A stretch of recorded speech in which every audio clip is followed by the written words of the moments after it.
Some people win the lottery and turn millions into a legacy. Others win the exact same amount and end up broke, alone, or worse, dead. Today, we're looking at the luckiest and unluckiest lottery winners ever, and the difference between them will genuinely shock you. Let's start with number 10. Number 10. The man who won $314 million and lost everything that mattered. Jack Whittaker was already a successful contractor from West Virginia, worth around $17 million before he ever bought a lottery ticket. Then on Christmas Eve 2002, he won a $314.9 million Powerball jackpot, the largest single-ticket jackpot in U.S. history at the time. He took the lump sum, $113 million after taxes. A life-changing fortune on top of an already comfortable life. But within 4 years, everything collapsed.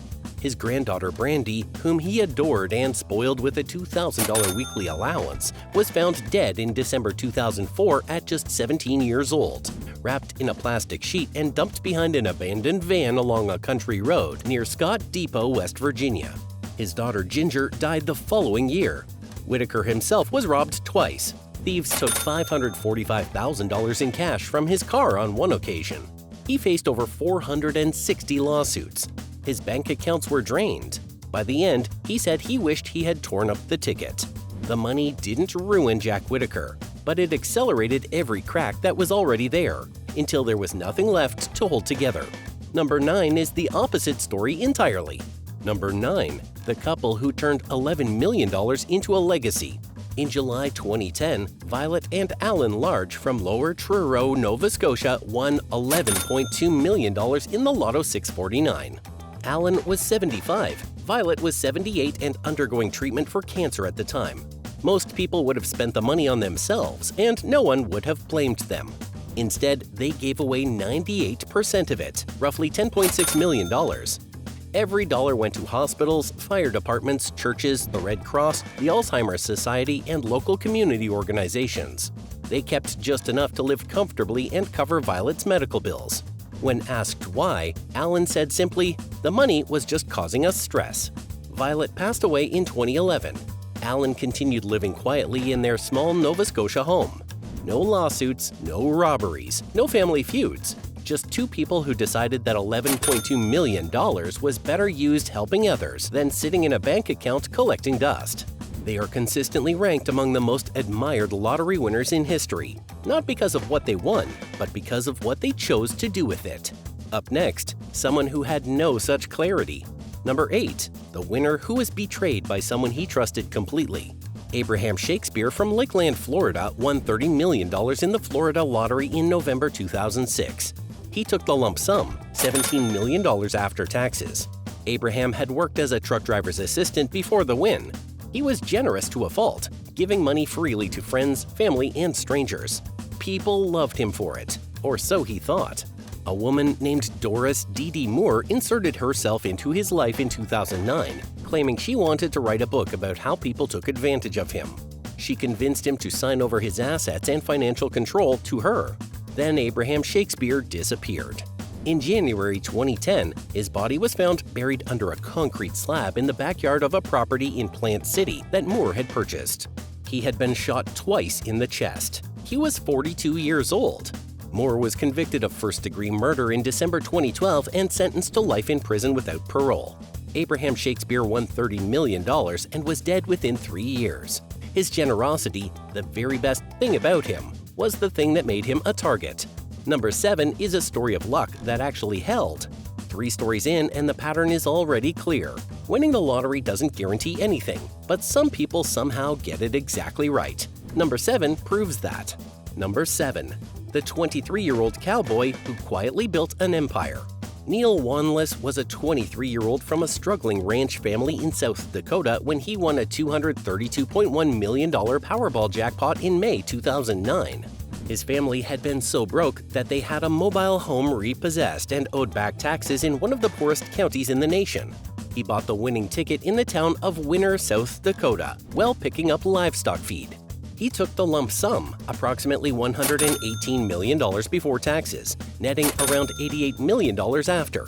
His first move was to invest in the 47,883-acre Bismarck Trail Ranch near Vail, South Dakota, for around $18.5 million. He developed it into a thriving cattle and farming operation. He didn't give interviews. He did not throw parties. He didn't hand out cash to strangers. By 2020, he listed the ranch for $41.5 million and eventually sold it for $37.5 million, more than doubling his original investment.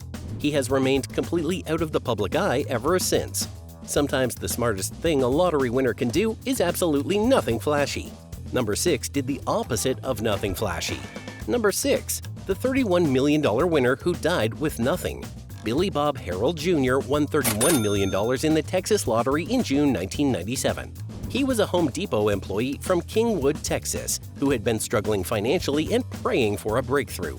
When the numbers came in, he believed God had answered him. He chose annual installments of approximately $1.24 million per year before taxes. He bought a ranch. He bought multiple homes for family members. He bought cars. He donated heavily to his church, including 480 turkeys for the poor at Thanksgiving. He gave money to anyone who asked, and many people asked. He later made a deal with a company that exchanges lottery winners' future annual checks for immediate lump sum payments, receiving far less than the full value of his winnings. Within less than 2 years, he was broke. His marriage collapsed. He became isolated and deeply depressed. On May 22, 1999, Billy Bob Harrell Jr. took his own life. He was 47 years old. Before he died, he told a financial advisor, "Winning the lottery is the worst thing that ever happened to me." He had wanted to be generous, but without structure, without limits, and without anyone protecting him from the flood of requests, the money consumed everything, including him. Number 5, the 21-year-old gas station attendant who never lost a dollar. Timothy Schultz was working a shift at a gas station in Iowa in February 1999 when he bought a $1 Powerball ticket. He was 21 years old. The ticket was worth $28 million. He found it crumpled in his pocket the next morning. Before he spent a single dollar, Schultz did something almost no young winner does. He called a financial advisor and an attorney. He invested conservatively in stocks, bonds, and mutual funds. He helped his family. He bought some vehicles and traveled, but he kept a budget and lived within it. He then went back to college to study film and broadcast journalism, a dream he could finally afford to pursue. More than 25 years later, Timothy Schultz still has his money. He now hosts a podcast interviewing other major lottery winners, sharing what separates those who keep their fortunes from those who lose everything. 21 years old, $28 million, still standing. Number 4 is the darkest entry on this list. Every story so far has had a clear turning point.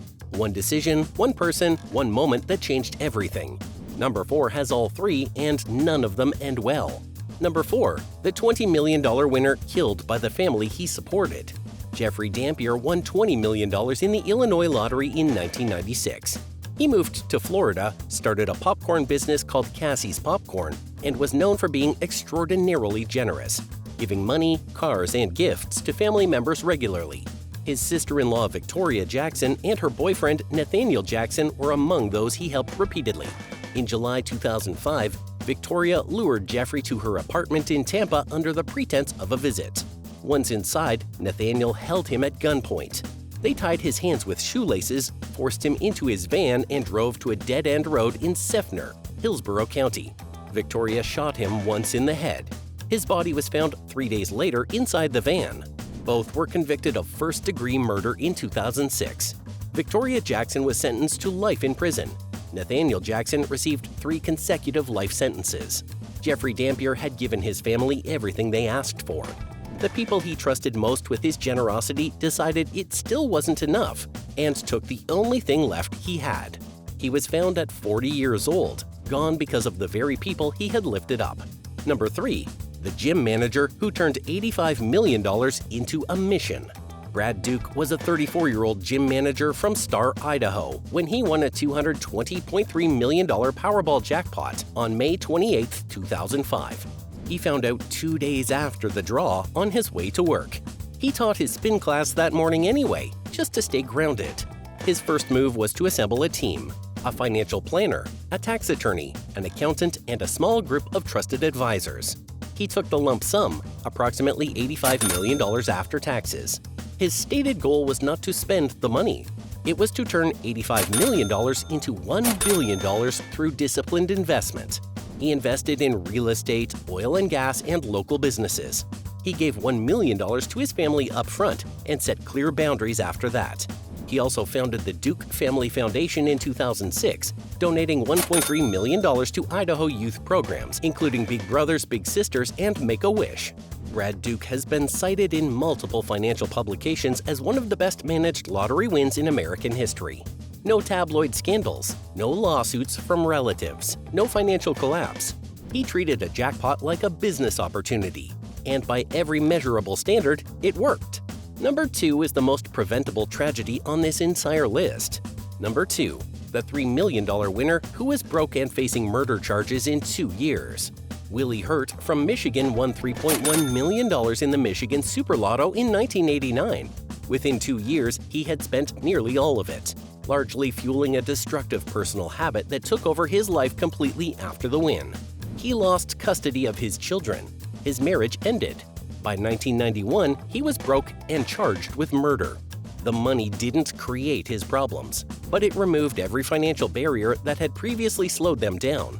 Before the win, he couldn't afford to spiral. After the win, nothing stood in the way. Just 2 years after becoming a millionaire, Willie Hurt was broke and facing the most serious criminal charges of his life. He became one of the most cited cautionary tales in lottery history, referenced in financial literacy courses and news segments for decades. His story is not unique in its details. It is unique only in how fast it happened. 2 years, $3.1 million. Gone, along with his family, his freedom, and any version of the life the money was supposed to build. Every unlucky winner on this list had one thing in common. The money moved faster than their ability to manage it. Number 1, the luckiest winner ever, did something almost no one does. He slowed everything down. Number 1, the $2.04 billion winner who did everything right. On November 7, 2022, the Powerball jackpot reached $2.04 billion, the largest lottery jackpot in world history. The winning numbers were 10, 33, 41, 47, 56, and Powerball 10. Nobody came forward immediately. Days passed, then weeks, then months. The silence was deafening. Finally, on February 14, 2023, Valentine's Day, the California Lottery announced the winner, Edwin Castro, a 30-year-old from Altadena, California. He had purchased the ticket at Joe's Service Center in Altadena for $2. He took the lump sum, $997.6 million before taxes, approximately $628 million after. His first purchase was a $25.5 million mansion in the Hollywood Hills, nearly 14,000 square feet, glass walls from floor to ceiling with the entire Los Angeles skyline as the view. 5 bedrooms, 7 bathrooms, a home theater, a wine cellar, a gym, a spa, and a game room. He then purchased a property in Altadena for $4 million. Later, he added a $47 million estate in Bel Air to the portfolio, along with a collection of rare vintage Porsches. A man named Jose Rivera filed a lawsuit claiming the ticket had been stolen from him. The case fell apart completely. All claims against the California Lottery were dismissed. The case against Castro was dropped after Rivera failed to respond to a court motion. Rivera was subsequently charged with filing a false police report. Edwin Castro remains the verified, undisputed winner of the largest lottery jackpot in history. He is young, private, and, by every available account, still very much enjoying it. So what separates the luckiest from the unluckiest lottery winners ever? It's not the amount they won. Jack Whitaker won $314.9 million and lost everything that mattered. Violet and Alan Large won $11.2 million and gave most of it away, and are remembered as heroes. Brad Duke turned $85 million into a growing empire. Willie Hurt turned $3.1 million into a 2-year disaster. The money is never the variable. The person holding it is. What would you do if your numbers came in tomorrow? Would you call a lawyer first or your family? Would you go public or stay silent for months like Edwin Castro did? Drop your answer in the comments. We read every single one. And if you want to see what happens when lottery winners try to hide their winnings from the people closest to them, watch our next video. 7 lottery winners who kept their jackpot a secret from their own families. The lengths some of them went to will genuinely surprise you.